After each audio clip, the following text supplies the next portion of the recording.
আসসালামু আলাইকুম ওয়া রাহমাতুল্লাহি ওয়া বারাকাতুহু। সম্মানিত দিনী ভাই ও বোনেরা,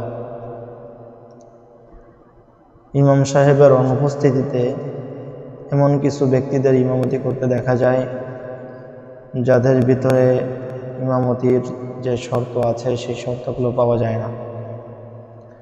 ফতোয়া উসমানী থেকে এমন কিছু বিষয় আমি আপনাদের সামনে উল্লেখ করতে যাচ্ছি, যেই বিষয়গুলা লাজেমি আওসাফ, অর্থাৎ প্রত্যেক ইমামের জন্য, ইমামকে ইমাম হওয়ার জন্য এই আওসাফগুলো অবশ্যই থাকতে হবে।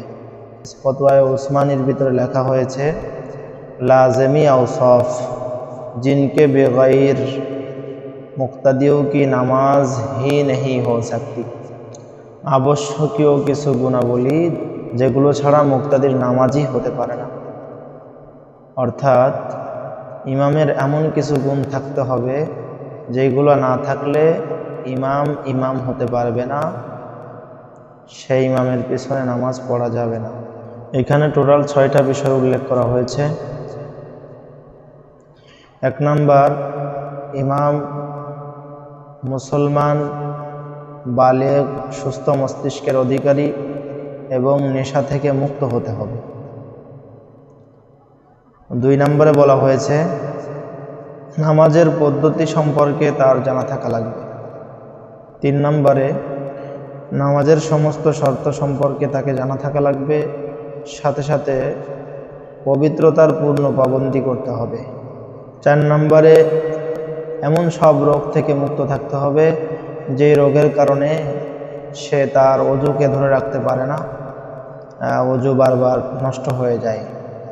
যদি কোনো ইমামের ওযু বারবার নষ্ট হয়ে যায় তাহলে তাকে মাযুর ধরা হবে, আর সুস্থ ব্যক্তি তার পিছনে নামাজ পড়তে পারবে না, সুস্থ ব্যক্তির ইমামতি সে করতে পারবে না। 5 নাম্বার, রুকু সিজদার উপরে পরিপূর্ণ সক্ষম হতে হবে। যে ব্যক্তি পরিপূর্ণ সক্ষম নয়, যে ব্যক্তি রুকু সিজদার উপরে পরিপূর্ণ সক্ষম নয়, সেই ব্যক্তি সুস্থ ব্যক্তির ইমামতি করতে পারবে না। 6 নম্বরে 3টা বিষয় উল্লেখ করা হয়েছে সংক্ষিপ্তভাবে। 1 নম্বর হচ্ছে বোবা, অর্থাৎ যে পরিপূর্ণরূপে কথা বলতে পারে না। 2 নম্বর তুতলা, অর্থাৎ যে ব্যক্তির কথা স্পষ্ট করে সে বলতে পারে না, অর্থাৎ শব্দগুলো অস্পষ্ট থেকে যায়। 3 নম্বর হকলা, অর্থাৎ এমন ব্যক্তি যে তার কথাকে একবারেই পূর্ণ করতে পারে না, থেমে থেমে তাকে বলতে হয়, একসাথে পূর্ণ কথা জবান থেকে বাহির করতে পারে না। এই আওসাফগুলো ইমাম সাহেবদের অনুপস্থিতিতে যিনারা ইমামতি করছেন তাদের ভিতরে আছে কিনা এটা অবশ্যই আমাদেরকে নির্ণয় করা দরকার, জানা দরকার। যদি না থাকে তাহলে আমাদের জীবনকে শুধরানো দরকার, সংশোধন হওয়া দরকার। আর যদি থাকে তাহলে আমাদের জানা হয়ে গেল যে না, আমরা আমাদের আমলটাকে সঠিক রূপে করতে পারছি। এজন্য যেহেতু বিষয়টা গুরুত্বপূর্ণ, আমরা সকলে আমাদের আশেপাশে যারা আছে তাদেরকে জানাবার জন্য চেষ্টা করব।